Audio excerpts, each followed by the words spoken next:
আমি জানি আপনারা যারা ফেসবুক চালান বা ভিডিওটা দেখতে আছেন সবার হাতে অ্যান্ড্রয়েড মোবাইল ফোন আছে কোনো না কোনো কোম্পানির, যে কোনো মুহূর্তে যে কোনো কোম্পানির মোবাইলে এই সমস্যাটা চলে আসতে পারে। রিকভারি মোড অটোমেটিক মোবাইলটা চালু দিলে রিকভারি মোড আসে, অন্য কোনো কিছু আসে না।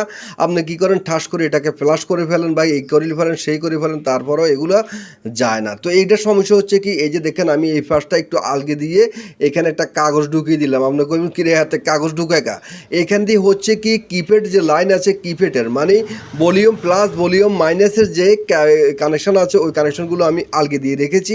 এখন আমি চেক করব রিকভারি মোডটা থাকে কিনা, মোবাইলটা চালু হয় কিনা। তো দেখতে পাচ্ছেন এখানে রিকভারি মোডটা দেখাচ্ছে, কিন্তু মোবাইল ফোনটা কিন্তু বন্ধ হয়ে গেছে, বন্ধ হয়ে আবার মোবাইল ফোনটা কিন্তু চালু হওয়ার চেষ্টা করছে। তো এই সমস্যাটা হয় কেন আমি আপনাদেরকে বলি।